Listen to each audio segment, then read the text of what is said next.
Welcome to episode 2 of COBOL for the mainframe. In the last video, we installed TK5 along with the TN3270 emulator. If you didn't watch and need TK5, please see that video on the channel page. Otherwise, let's assume you have everything working and want to move on with the basics of libraries and files. To get us started, sign on as Herc01 to get to the main ISBF screen. We won't go into each option of ISBF since that will vary a bit by installation, but you will pick it up as we go further, and you get some practice. One of the first things we need to do is set up as a user to allocate the basic libraries and get started. Fortunately, a pre-built job is supplied to set up what you need. Don't worry if you don't understand everything we are about to do. It will all become clear as we progress. From the ISBF menu, enter equals 3.4 at the option prompt. This brings you to the DS list screen, which simply lets you navigate to datasets. You will hear files referred to as datasets frequently. Don't let it confuse you since the terms are interchangeable. The dataset prefix needs to be sys2. If that isn't already there, enter it and hit enter to get a list of datasets beginning with sys2. From this screen, tab down to sys2 JCL lib. This is what is referred to as a library or PDS. Put an E by the name and hit enter to get the list of members in the library. Now that the library or PDS is open, you can see the members it contains. Tab to the member named Add User, put an S next to it, and hit enter. What comes up is JCL, or Job Control Language. At this point, we won't go too deep into JCL other than to say this is how jobs are submitted to the mainframe to run for what is called batch processing. When JCL is submitted, it goes to a reader and is then known as a job running on the system. A job can have many steps and run many programs. JCL describes the steps and specifies what program to run along with the files needed for a particular step. There will be much more on this later. To get our basic user libraries and files set up, decide what your HLQ or high-level qualifier will be for personal files and libraries. All this means is the first node of the name.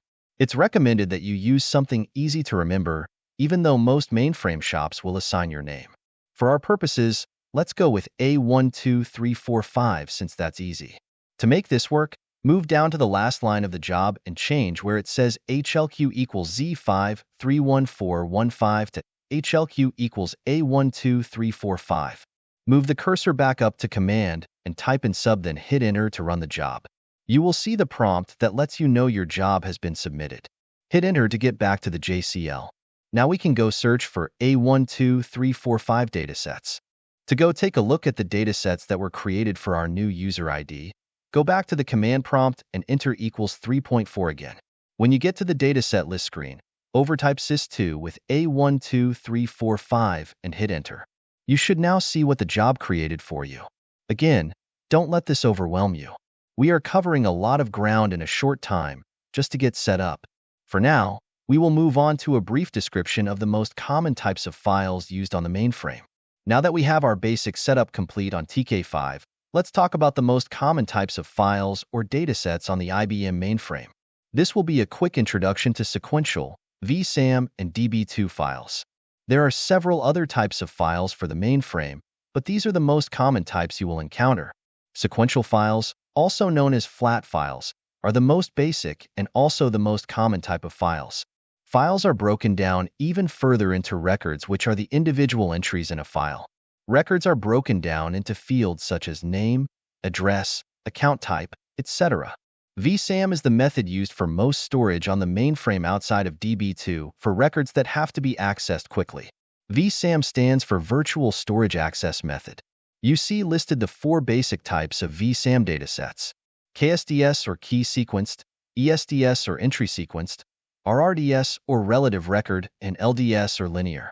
KSDS, or key sequence dataset, allows for keyed access to records, meaning you can read a record directly using a pre-built key such as account number or customer ID. Records can also be read in sequential order. While a key can be as simple as an account or customer ID, remember it must be unique for each record. KSDS is the most common type of VSAM file you will encounter and is heavily used by CICS, the most used online system on the mainframe. ESDS, or entry sequence datasets, can be accessed sequentially or by using what is known as an RBA, or relative byte address. This simply means that if you know the first 50 records have a total length of 10,000 bytes, you can use an RBA of 10,001 to access the start of record 51. ESDS records are kept in the order in which they are placed in the dataset. This can be very useful for things like log files, etc. Records cannot be deleted from an ESDS dataset.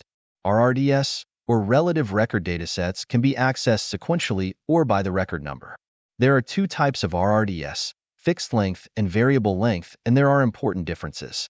For fixed length RRDS, the relative record number, or RRN, is permanently assigned. Deletion of a record does not change the RRN of other records. That RRN, or slot, simply becomes empty.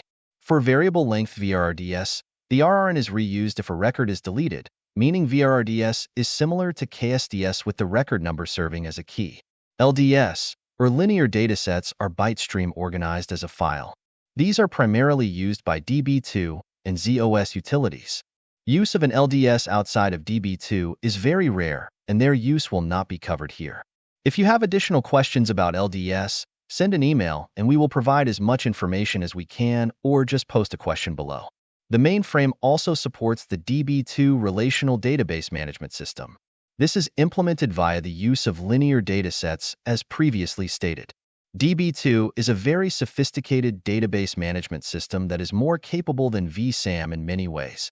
Data is organized into data dictionaries to allow much greater organization and access. DB2 does require qualified administration by a DBA to keep things tuned and running smoothly. For very large amounts of disparate data, DB2 is the best option. Smaller shops with simpler data needs will likely be unable to fully justify the overhead of DB2.